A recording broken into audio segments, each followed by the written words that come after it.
Hi viewers, welcome to my channel. ఈరోజు నేను మీకు చూపించాలనుకుంటున్న రెసిపీ పాల ముంజలు. ఇది శ్రీకాకుళంలో మోస్ట్ ఫేమస్ అండి.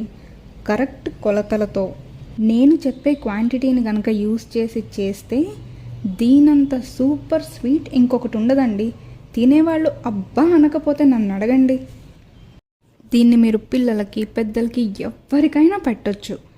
ఇది తింటే బాడీని ఎంత కూల్ చేస్తుందంటే మాటల్లో నేను చెప్పలేను. ఇంకెందుకు ఆలస్యం, మరి ప్రాసెస్ స్టార్ట్ చేసేద్దామా? ఈ రెసిపీ కోసం మెయిన్ మనకి కావాల్సిన ఇంగ్రీడియంట్ ముక్క పాలగుండ అండి.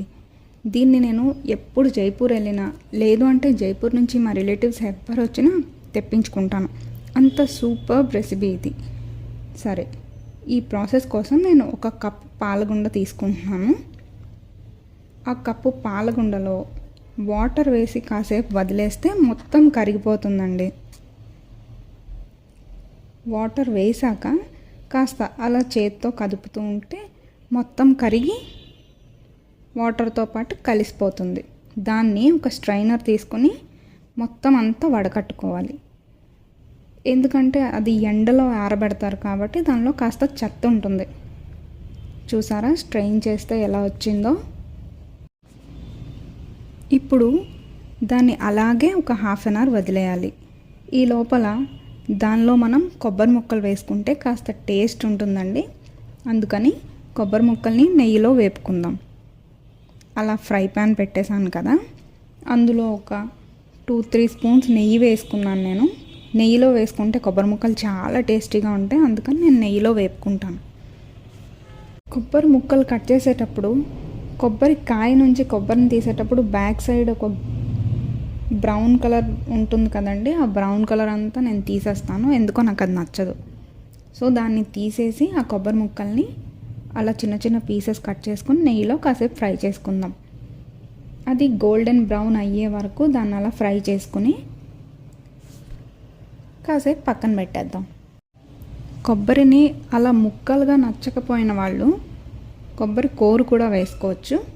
అది మిక్సీలోనైనా వేసుకోవచ్చు, లేదంటే కత్తిపీటతో అయినా కోరుకొని వేసుకోండి. మీకు ఎలా నచ్చితే అలాగా. నాకు సింపుల్గా ఉంది ఈ రోజుకి అని చెప్పి నేను ముక్కలు వేస్తున్నాను. లేదు అంటే మీరు కొబ్బరి కోరును కూడా వాడుకోవచ్చు.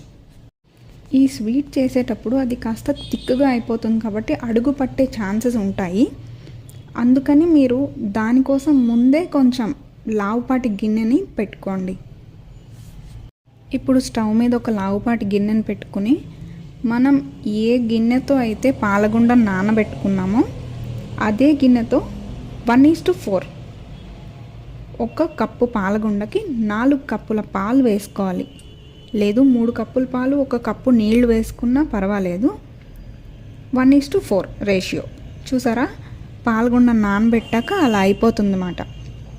దాన్ని కాసేపు కలపాలి. కొంచెం థిక్ కన్సిస్టెన్సీ ఉంటుంది. దాన్ని మనం మళ్ళీ కలిపి వాటర్లా చేయాలి. ఇప్పుడు స్టవ్ మీద గిన్నెలో నేను 3 కప్పుల పాలు 1 కప్పు నీళ్లు వేసుకున్నానండి. దానికి మనం తీసుకున్న ఏ కప్పు అయితే కొలత తీసుకున్నామో దానికి ½ కప్ షుగర్ వేసుకోవాలి. ఇది బాగా కలిపి షుగర్ అంతా కరిగిపోవాలి పాలల్లో. షుగర్ అంతా కరిగి పాలు పొంగు వస్తున్నాయి అనే టైంకి ఇందాక మనం నెయ్యిలో వేపి పక్కన పెట్టుకున్న కొబ్బరి ముక్కలు ఉన్నాయి కదా, వాటిని నెయ్యితో పాటుగా ఆ పాలల్లో వేసేయాలి. కొబ్బరి ముక్కల్ని వేసుకున్న తర్వాత చూసారా, పాలు అలా మరిగే స్టేజ్కి రావాలి. చూసారా ఎలా మరుగుతున్నాయో. అలా మరిగే స్టేజ్కి వచ్చిన తర్వాత మనం కలిపి పెట్టుకున్న పాలగుండని నెమ్మదిగా దార పెట్టినట్టు వేస్తూ కలుపుతూ వేయాలి. చూసారా, వేయగానే అది ముద్దగా అయిపోయింది. అందుకని థిక్ గిన్నె తీసుకోమన్నాను, లేదంటే అడుగు పట్టేస్తుందండి. అలా చిన్న మంట మీద 3 to 5 minutes దాన్ని ఉడకనివ్వండి. 5 minutes అయ్యాక అది అడుగు పట్టకుండానే స్టవ్ ఆఫ్ చేసేయాలి. చూసారా మొత్తం కరిగిపోయింది. ఎక్కడ ఉండలు లేకుండా అలా వస్తుందన్నమాట. అలా వచ్చాక మీరు స్టవ్ ఆఫ్ చేసుకోవచ్చు. అది వేడిగా ఉండగానే మనం వేరే గిన్నెలోకి షిఫ్ట్ చేసేసుకోవాలి. మనకి ఏ షేప్లో కావాలంటే ఆ షేప్లో కట్ చేసుకోవడానికి. ఇప్పుడు నేను ఆ ప్లేట్లోకి దాన్ని షిఫ్ట్ చేసుకోవడానికి ముందు ఒక 2-3 డ్రాప్స్ అంతే వేసి మొత్తం అంతా స్ప్రెడ్ చేసుకుంటున్నాను. నెయ్యిని స్ప్రెడ్ చేసుకున్న తర్వాత మనకి ఏ షేప్లో నచ్చితే ఆ షేప్లో అక్కడ మనం ముంజల్ని వేసుకోవచ్చు. నేను మ్యాక్సిమం ముంజల్ని రౌండ్ షేప్లోనే వేస్తానండి. కాస్త పలుచగా వేసుకుంటే తీసేటప్పుడు బాగా వస్తాయి. ఇంతేనండి ప్రాసెస్. నచ్చిందా? చేసి చూస్తారా? అయితే చేసి చూసి టేస్ట్ చేసి ఎలా ఉందనేది నాకు కామెంట్ చేసి చెప్పండి. ఇంతేనండి, ప్రాసెస్ చాలా ఈజీగా ఉంది కదా.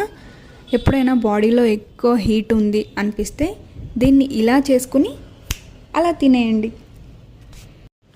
నా వీడియోస్ మీకు నచ్చితే లైక్ చేయండి, షేర్ చేయండి, సబ్స్క్రైబ్ చేయండి. Thank you.